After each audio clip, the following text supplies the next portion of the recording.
स्त्रीशक्तीचा सन्मान करणारा कार्यक्रम फक्त न्यूज चॅनल. कायद्याचे शिक्षण घेऊन गृहिणीची जबाबदारी पार पाडत वडिलोपार्जित व्यवसाय हाऊस ऑफ फॉर्म कौशल्याने सांभाळत मुलाला गायनाचं शिक्षण देत त्याला सारेगम लिटिल चॅम्प्स तसेच रायझिंग स्टार सारख्या मोठ्या प्लॅटफॉर्मवर जाण्यासाठी प्रोत्साहन देणारे मातृत्वाच्या भावनेने रुग्णसेवेत उतरली आणि तिने स्वबळावर स्थापन केली आहे आस नर्सिंग ब्युरो ही संस्था. चला तर मग भेटूया सौ आसावरी आनंद सराफ यांना आस नर्सिंग ब्युरोच्या सर्व नवरात्री स्पेशल तिचा सन्मान या कार्यक्रमामध्ये. BR न्यूज प्रस्तुत नवरात्र विशेषमध्ये तिचा सन्मान या कार्यक्रमामध्ये आपणा सर्वांचे मनपूर्वक स्वागत आणि आपणा सर्वांना नवरात्रीच्या हार्दिक शुभेच्छा.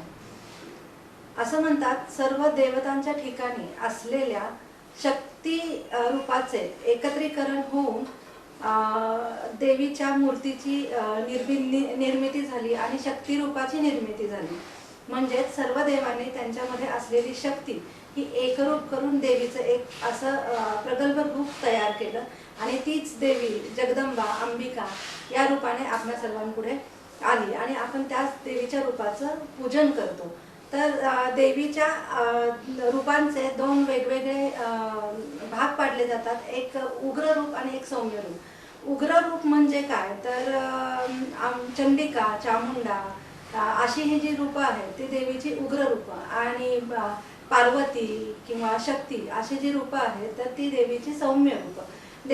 देवीची जशी विविध रूपं आहेत तशी आपल्या स्त्रियांमध्ये सुद्धा आपण पाहतो की वेगवेगळ्या रूपाने स्त्री आपल्या समोर येत असते. कधी आई, कधी मुलगी, कधी बहीण, कधी वेगवेगळ्या नात्यांमध्ये आपण तिला पाहतो. तर अशा तिच्या वेगवेगळ्या नात्यांमध्ये सगळ्यात मोठं रूप म्हणजे स्त्रीला अनंतकालची माता असं म्हणलेलं आहे. म्हणजे तिला माता या रूपामध्ये जास्ती पूजनीय असं सर्वच देवतांनीही मानलेलं आहे. तर अशाच माता रूपी एका भगिनीला आज आपण भेटायला आलेलो आहे. या माझ्या वाक्याचा अर्थ तुम्हाला आपण जेव्हा त्यांच्याशी चर्चा करू, गप्पा मारू, मनमोकळा संवाद साधू तेव्हा आपण नक्कीच या माझ्या वाक्याचा अर्थ तुम्हाला कळेल. तर आज आपण आलेलो आहोत आपली एक मैत्रीण सौ आसावरी आनंद सराफ यांना भेटायला. तर हाऊस ऑफ फॉर्मच्या त्या संचालिका आहेत सोलापूरमध्ये आणि आस नर्सिंग ब्युरोच्या त्या सर्व आहेत. तर सोलापूरमध्ये नव्यानेच त्यांनी खूप मोठा कार्य हाती घेतलेला आहे आणि अनेक रुग्णांची माता होऊ पाहणाऱ्या आणि या सोलापूरला मदतीचा आपला हात पुढे करणाऱ्या अशा आसावरी सराफ यांच्याशी आपण मनमोकळ्या गप्पा मारूया. नमस्कार ताई, आज आमच्या कार्यक्रमामध्ये आपलं खूप खूप स्वागत. मला सर्वप्रथम तुमचं नाव आणि तुमच्या कुटुंबाची थोडक्यात पार्श्वभूमी ही ऐकायला नक्की आवडेल आम्हाला प्रेक्षकांना. माझं नाव आसावरी आनंद सराफ आणि लग्न झाल्यापासून मी सोलापूरमध्ये छान रमली आहे आणि माझ्या घरी माझ्या सासूबाई, मी आणि माझा मुलगा सून एवढे असतो. मुलगा पुण्यात असतो आणि मी, माझे मिस्टर आणि सून माझ्या सासूबाई तिथे असतात. अच्छा, मला एक अशी गोष्ट जाणून घ्यायची की तुमचं शिक्षण काय झालेलं आहे आणि तुमचं व्यवसायाचं स्वरूप थोडक्यात. ॲक्च्युली माझं शिक्षण झालंय LLB आणि लग्न झाल्यानंतर आम्ही आमचा घरचा जो व्यवसाय आहे हाऊस ऑफ फॉर्म्सचा त्याच्यामध्येच मी खूप छान सक्रिय होते. मला त्याच्याबद्दलही थोडीशी माहिती जाणून घ्यायला आवडेल की हाऊस ऑफ फॉर्म याच्याबद्दल थोडीशी माहिती. हो, ही आमची तिसरी पिढी आहे की आम्ही हा बिझनेस करतोय. तर माझ्या आजी सासऱ्यांनी ॲक्च्युली हा बिझनेस चालू केला होता. ते कलेक्टर होते आणि त्यांनी तो बिझनेस चालू केलेला आहे. ॲक्च्युली वाडियामध्ये पण ते ॲडमिनिस्ट्रेटिव्ह ऑफिसर होते आणि कलेक्टर म्हणून जेव्हा ते रिटायर झाले तेव्हा त्यांना घरी बसवत नव्हतं. मग सगळ्या ऑफिसर्स लोकांशी त्यांचे कॉन्टॅक्ट्स असल्यामुळे त्यांनी हा बिझनेस चालू केला होता. मग त्याच्यानंतर आम्ही तो कॅरी फॉरवर्ड करत करत आम्ही तिसरी पिढी आहोत त्याची. बरं, तुमच्या आवडीनिवडी आणि तुमचे छंद काय आहेत याच्याबद्दल ऐकायला नक्की आवडेल. हां, ॲक्च्युली मला ना फिरायची, वाचनाची, मैत्रिणी जमवायची आणि सोशल ॲक्टिव्हिटीजमध्ये भाग घेण्याची खूप आवड आहे. अच्छा, तर आता तुम्ही सांगितलं की तुम्हाला फिरायची वाचनाची आवड आहे, पण आम्हाला असं जेव्हा बाहेरून बऱ्यापैकी आता आपण मैत्रिणी आहोत त्यामुळे माहिती आहे की तुम्हाला कला क्षेत्राबद्दलही खूप आवड आहे. म्हणजे हो, जरी हो, तुम्ही हो. त्या क्षेत्रामध्ये स्वतः कार्यरत नसला तरी सुद्धा तर मला त्याबद्दल थोडंसं ऐकायला आवडेल. हो. आणि ह्या कला क्षेत्रामध्ये मी ऍक्च्युली माझं नाव फक्त आसावरी आहे, पण माझा ऍक्च्युली संयोग असा आहे की माझा मुलगा गातो आणि तो लहानपणापासून गात असल्यामुळं त्याच्यासोबत पूर्ण महाराष्ट्र आम्ही पिंजून काढलाय प्रोग्राम मध्ये. आणि तो पहिला लिटिल चॅम्प्स होता जो की सोलापूरमध्ये लहान असताना टीव्हीवर झळकणार. अच्छा, हा. आणि त्यानंतर दर मजल करत तो आता रायझिंग स्टारचा टॉप 3 मधला कंटेस्टंट आहे. अच्छा. आणि त्याच्यासाठी जे काय केलंय मी हे तुला पण माहित आहे, पण दर शनिवार रविवार आम्ही रघुनंदन पंचीकरांकडे त्याला स्पेशली फक्त गाणं शिकवण्यासाठी घेऊन जायचो. हो. आणि ते पण एक 6-7 वर्ष मी दर शनिवारी त्याला शाळेने चक्क सुट्टी दिली होती की फक्त आणि फक्त गाण्यावर कॉन्सन्ट्रेशन करण्यासाठी.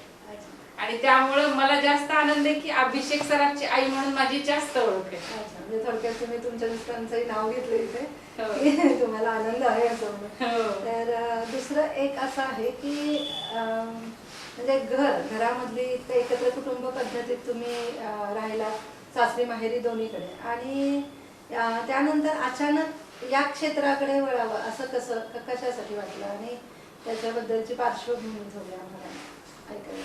हो. ऍक्च्युली माझं जेव्हा लग्न झालं ना तेव्हा मी फक्त 20 वर्षाची होते. आणि माझ्या घरी आजी सासरे, सासू सासरे, नणंद असं मोठं चार कोण असलेलं हे कुटुंब होतं. आणि त्यामुळं मग त्या सगळ्यांचं करत मला असं कुठंतरी वाटलं की आपण हे सगळं करतोय आणि आपल्याला ह्याची सगळ्यांची आवड पण आहे. आणि म्हणजे माझ्या मुलाचं जेव्हा लग्न झालं तेव्हा त्यांचा घरी पण हाच बिझनेस होता त्यांच्या माहेरी. तर मग वृंदा दाते म्हणून आहेत, सेवा नर्सिंग ब्युरो त्या चालवतात पुण्यामध्ये. तर त्यांनी मला खूप इन्स्पायर केले की असावरी तू इतकं चपखलपणे हे बिझनेस चालू करू शकशील, किंवा तुला जी नाही मला म्हणजे लोकांबद्दल जी तुला ओढ आहे किंवा सेवा करायची जी तुझी वृत्ती आहे ते तुला नक्की यातनं काहीतरी नवीन एक वाट दाखवू शकेल असं त्यांना वाटलं. त्यामुळं मी त्यांच्या इन्स्पिरेशन खाली हे सगळं चालू केलं. मला एक असं प्रश्न विचारावा वाटतो की सोलापूर सारख्या शहरामध्ये जिथे माणूस अगदी म्हणजे पैसा या गोष्टीला खूप महत्त्व देतो, आणि मग इथे तुम्ही जे काही तुम्हाला मदतनीस म्हणून लागणारे मावशी किंवा मामा अशा सगळ्यांना जमवण्यासाठी काय प्रयत्न केले आणि त्यामध्ये तुम्हाला काय अडचणी आल्या किंवा कशा वाटाही मिळाल्या? ऍक्च्युली झालं काय की मी हा जो माझा आस नर्सिंग ब्युरोचं जे रोपटं आहे ना ते मी रुजवलंच मुळात कोविडमध्ये. हा, आणि ते कोविडमध्ये रुजवल्यामुळं झालं काय की ते ग्रो व्हायला थोडा वेळ लागला मला, पण लागेल असं मला वाटलं, ग्रो व्हायला थोडा वेळ लागेल असं मला वाटलं, पण ते तसं काही झालं नाही. कारण उलट कोविडमध्ये माझ्या बिझनेसला किंवा माझ्या सेवा करणाऱ्या ह्या संस्थेला लोकांनी एवढं उचलून धरलं ना की मला ते स्वप्नच वाटतं अजून सुद्धा. आणि त्यानंतर असं झालं होतं की हे जे मामा मावशी किंवा हा जो केअरटेकर वर्ग आहे किंवा नर्सिंग स्टाफ आहे, तर ह्या सगळ्यांचं कसं झालं होतं ना की त्यावेळेस ते पूर्ण कर्जामध्ये डुबले होते, कारण कोणालाही काम नव्हतं त्यावेळेस. आणि त्यावेळेस असं झालं की मी त्यांना काम दिलं, आणि ते काम दिल्यामुळं त्यांची रोजीरोटीचा त्यांचं पूर्ण तो जो भार होता तो पूर्ण उचलला गेला माझ्याकडनं. आणि त्या एवढ्या खुश झाल्या की त्या म्हणजे इतका फ्लो वाढला माझ्याकडं त्या लोकांचा की मॅडमकडे काम आहे तर मग आपण नक्की सर्वाइव्ह करू, किंवा आपले जे कुठले कर्ज आहेत किंवा आपल्या ज्या कुठल्या अडचणी आहेत त्या सगळ्या आपल्या मॅडम पूर्ण करतील. हा ते जेव्हा त्यांना विश्वास निर्माण झाला तेव्हा तो हळूहळू माझा वाढत गेला. आता हे झालं की तुम्ही सोलापूरमध्ये बसून, अर्थात तुमच्या आस नर्सिंग ब्युरोचं ऑफिस असं कुठे नाही, तुम्ही घरातूनच हे सगळे कामं कंडक्ट करता, पण मग जेव्हा तुम्ही काही कारणानिमित्त म्हणजे लग्न कार्य असतात किंवा आपल्या कुटुंबासोबत आपण बाहेर पडतो, मग तेव्हा तुम्ही या सगळ्या म्हणजे ही खूप मोठी जबाबदारी आहे. तर ती जबाबदारी पार पाडण्यासाठी म्हणजे आपण जेव्हा बाहेर जातो आणि काही समजा एखाद्या पेशंटकडे काही इमर्जन्सी आली, तर त्यासाठी तुम्ही काय नियोजन केलेलं आहे? म्हणजे त्या कामामध्ये तुम्ही नसताना तुम्हाला मदतनीस म्हणून कोणी आहे का आणि ते कसे काम करतात? हो, माझा पूर्ण स्टाफ आहे ह्यासाठी. कोमल देवकते म्हणून एक स्टाफ आहे, नंतर अजून 2-3 नर्सिंग स्टाफ पण आहे आणि प्रत्येक गोष्टीची माझ्याकडे सोल्युशन आहे. जर कुणाला ॲम्ब्युलन्स हवा असेल, कुणाला एक्सरे काढायचा असेल, कुणाला ECG काढायचा असेल, कुणाला सलाईन लावायचं असेल किंवा कुठली पण जर त्यांना अडचण आली घरी बसल्या ठिकाणी कुठल्याही पेशंटला, तर त्या प्रत्येक गोष्टीचं सोल्युशन आम्ही फोनवर तत्परतेने करून देतो. त्यामुळं असं होतं की आमच्याकडं जेव्हा ते काम देतात तेव्हा ते निर्धास्त असतात की आपण मॅडमना काम दिलं म्हणजे आपल्याला कुठली अडचण येणार नाही. आणि बऱ्याचदा असं होतं की ते लोक पूर्ण डिपेंडन्सी आमच्यावर टाकून ते कुठंतरी बाहेर पण जाऊ शकतात. कारण असं बऱ्याचदा होतं ना की आई बाबांना ठेवून आपण जायचं कसं बाहेर, असा पण असतो प्रश्न. मग ते सगळं आम्ही बऱ्याचदा आणि आणखीन एक असं की बऱ्याचदा आपण पाहतो की जेव्हा 24 तासाची आपण किंवा मावशी किंवा मामा आपण हायर करतो, तेव्हा समोरच्या व्यक्तींना म्हणजे तर त्याचे कुटुंब असतं, त्या कुटुंबामध्ये एक आजारी रुग्ण आहे, तर त्यांना असा प्रश्न पडलेला असतो की अरे आपलं घर मोकळं आहे आणि एक परकी व्यक्ती आपल्याकडे येऊन 24 तास राहणार, तर त्यासाठी तुम्ही काय म्हणजे तुमचे काय अश्युरन्स असतो आणि कसं तुम्ही? ऍक्च्युली ना आम्ही दर महिन्याला काही सेशन्स ठेवत असतो ह्या बायकांसाठी. काउन्सिलिंगचे सेशन असतात ते, आणि मग ते लोक येऊन आम्हाला आम्ही त्यांना बोलवतो आमच्या ऑफिसमध्ये आणि त्यांना सगळ्या गोष्टीची ही कल्पना देतो की आपण तिथे का जायला पाहिजे, आपण काय करायला हवं, काय प्रोटोकॉल पाळायला हवे, या सगळ्या गोष्टींचं आम्ही त्यांना काउन्सिलिंग करतो. आणि कुठल्या गोष्टी चांगल्या आहेत, कुठल्या गोष्टी चांगल्या नाही आहेत, ह्या सगळ्या गोष्टींचं आम्ही नॉलेज त्यांना देतो. कारण ते ज्या भागामध्ये राहतात त्यांना ह्या गोष्टींचा अवेअरनेस नसतो. तर ह्या सगळ्या गोष्टींची ट्रेनिंग देऊन मगच आम्ही तिथे पाठवतो. आतापर्यंत किती ठिकाणी म्हणजे फक्त सोलापूर का सोलापूरच्या बाहेरही तुम्ही सेवा दिलेली आहे? किती ठिकाणी दिलेली आहे आणि त्यांचे रिव्ह्यूज कसे आहेत तुमच्या सेवेबद्दल किंवा कार्याबद्दल?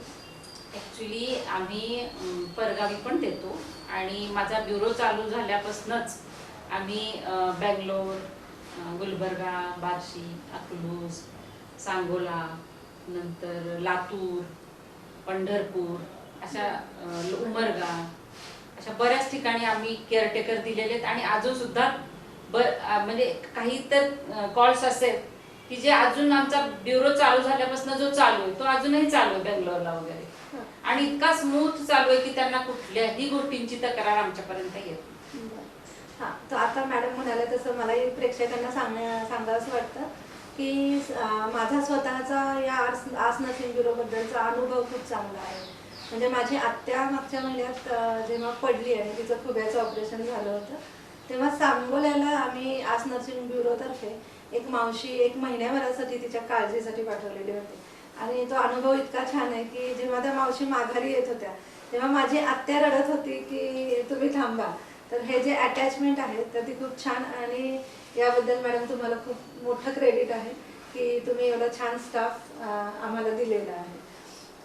आणखीन एक असा प्रश्न पडतो की सध्या घरामध्ये म्हातारी माणसं किंवा आजारी व्यक्ती म्हटलं की एकतर चिडचिड होते घरातल्यांची, सगळ्यात महत्त्वाची गोष्ट.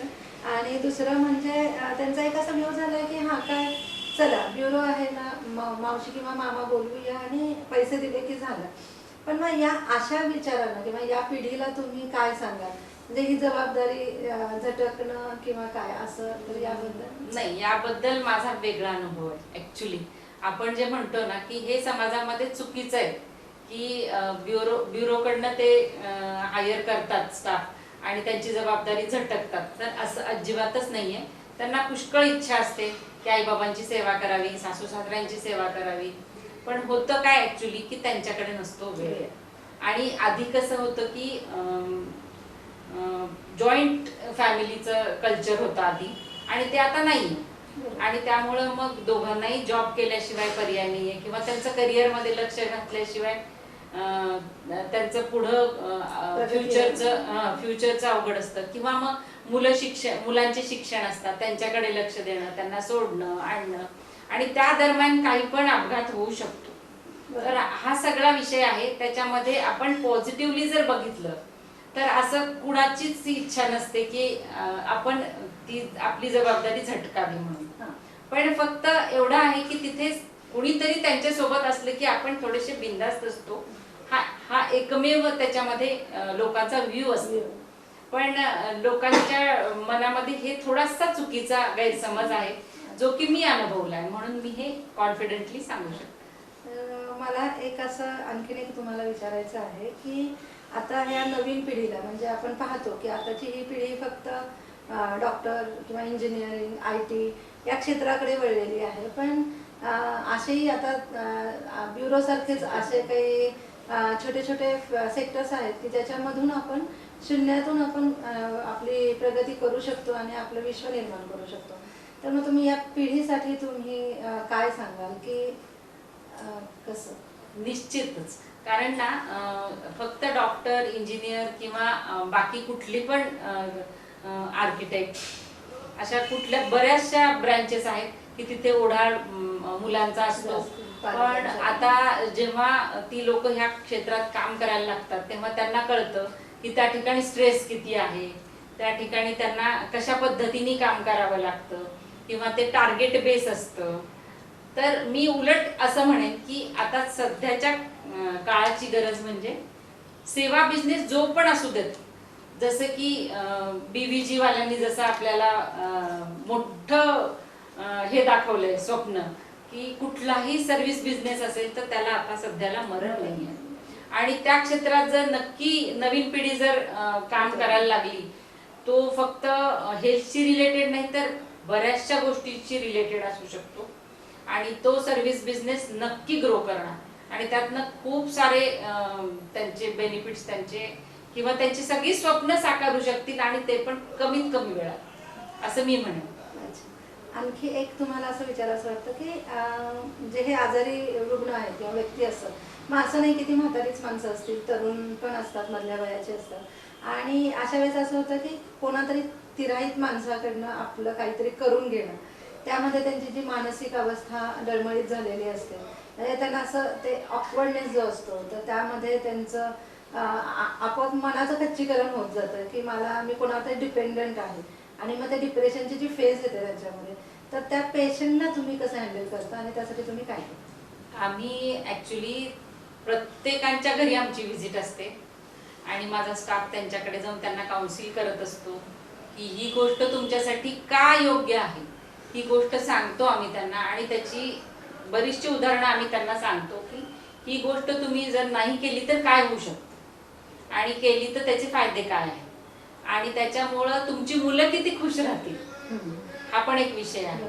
आणि आता अशी डिमेन्शिया आणि अल्झायमरची पेशंट सध्या खूप वाढली आहेत, तर त्यामुळं त्यांच्यासाठी सुद्धा आमचा ब्युरो खूप छान काम करतो.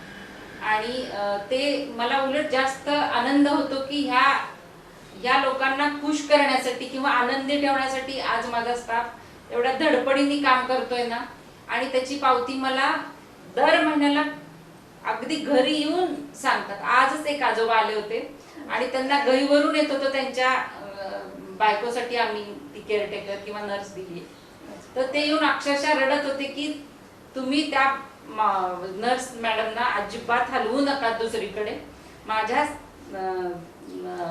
मिसेस असेपर्यंत त्या माझ्यासोबत राहणार, हे मला आश्वासन द्या तेव्हाच मी इथून जाणार आहे. हे जे आहे ना, ते म्हणजे एक अटॅचमेंटनी जी कामं करतात ना, ती त्याचं खूप मला समाधान मिळतं. आणि लोकांची जेव्हा पावती मिळते त्या गोष्टीसाठी तेव्हा खूप छान वाटतं. दुसरं म्हणजे मला एक शेवटचा प्रश्न तुम्हाला असं विचारायचं की घरातून तुमचा कसा अनुभव आहे, कारण हे वेगळं काहीतरी करणं याला धाडस लागतं, आणि मग घरातून तुम्हाला कसा सपोर्ट मिळतो? नाही, मला घरातनं खूप छान सपोर्ट आहे, काहीच प्रॉब्लेम नाही. उलट मी जर कुठे गावाला गेले तर माझ्या सासूबाई पण आलेले फोन इतक्या छान रिसीव करतात आणि सगळं त्यांना समजून सांगतात सगळ्या गोष्टी, तेव्हा ती लोक पण समोरची खुश होतात की अरे तुम्ही नव्हता तरी आम्हाला असं वाटलं नाही की तुम्ही नव्हता आणि आम्हाला सेवा नाही मिळाली.